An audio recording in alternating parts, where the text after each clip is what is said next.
Hey, if you're here right now, I want to begin with something simple but important. You're not alone. Breakups are one of the most emotionally destabilizing experiences we go through. It doesn't matter how long it lasted, or who ended it, or whether it should have happened. Your body and your heart are still in shock. You might be waking up with panic in your chest, checking your phone constantly, crying without warning, or maybe you just feel numb. That's not weakness.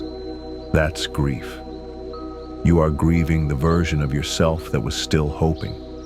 You are grieving the future that never happened. And that process isn't neat. It isn't clean. It doesn't follow a timeline. But what I want you to know is this: you will heal, even if it doesn't feel like it right now.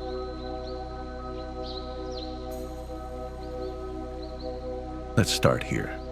You are not broken. You are injured. And just like a physical wound, your emotional system needs time, space, and safety to recover. But after a breakup, it feels like the world expects you to just bounce back. Maybe your friends are tired of hearing about it. Maybe you feel embarrassed that you're still not over them. Maybe you're blaming yourself. Why can't I just move on already? Let me offer a reframe. You're not stuck. You're still in the impact zone. There's a part of you that's still in shock, and shock doesn't disappear with logic. It needs compassion. So if your thoughts are looping, if you keep remembering random moments, if you're replaying your last conversation over and over, that's your nervous system trying to finish the story. It's looking for closure. It's looking for safety. And guess what? That's human.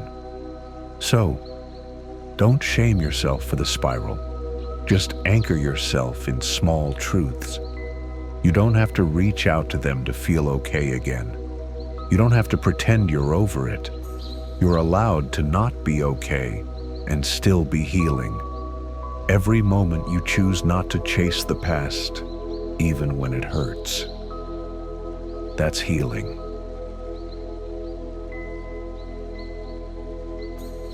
Now, let's talk about what happens next. Because after the initial storm, there's a shift. And it's not dramatic. It's not obvious. It might not even feel like progress at first. It's subtle. Maybe you go a whole hour without thinking of them. Maybe you laugh at something and realize you forgot to be sad. Maybe the weight on your chest lifts just a little for just a moment. That's healing. Not perfect, not permanent, but real. And those moments, they start stacking up. Here's what I want you to remember when that happens. You're not forgetting them. You're remembering yourself. You're remembering what it's like to have peace, to wake up without dread, to make decisions without second-guessing everything. That doesn't mean they didn't matter. It just means you're rebuilding the space they used to take up. So how do you keep going? You show up. You show up on the days when it hurts. You show up when it's quiet. You show up when you're triggered. You don't need a 5-year plan. You need a next step. And maybe that next step is drinking a glass of water, journaling for 3 minutes, listening to a calm playlist, saying out loud, "I'm safe now. I'm with me." You don't have to heal perfectly. You just have to keep showing up.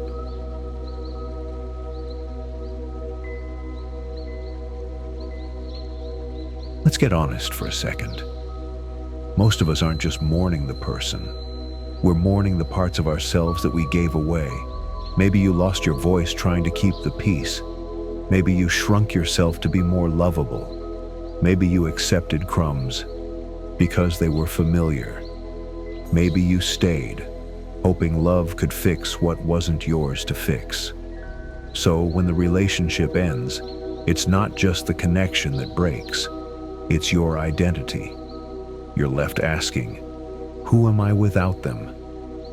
Was any of it even real? Will I ever feel safe in love again?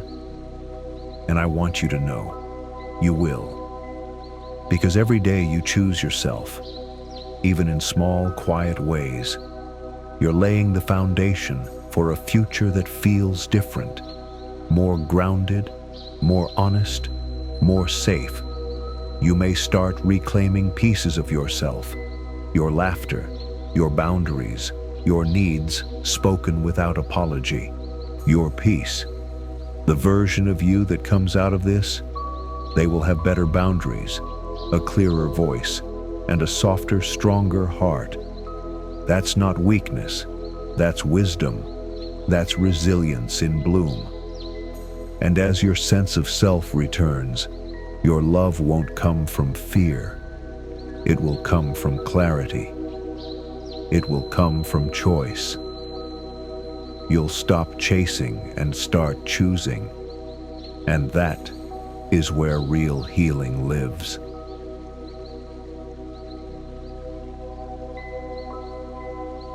There's another phase we rarely talk about, the slow rebuild. This part comes after the chaos, after the grief, when things are quiet again. But instead of peace, you might feel lost.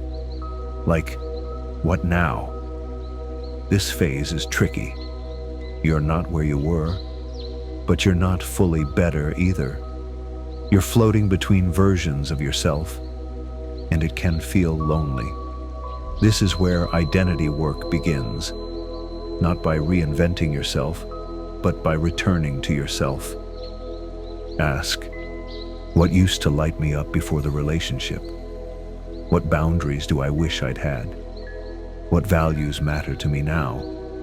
Start rebuilding the life that supports that version of you. And yes, it starts small. Decluttering your space, saying no more often, surrounding yourself with gentle people, setting one small goal just for you. This part is also where confidence returns. But it's not surface-level confidence. It's not, I feel pretty today. It's the kind that says, I trust myself now. I'll never abandon myself again to be loved. You begin to live not out of fear, but from alignment. And you realize you don't have to be completely healed to live a meaningful, beautiful life. You just have to stay connected to who you are becoming. You become your own safe space. You become your own anchor. And that changes everything.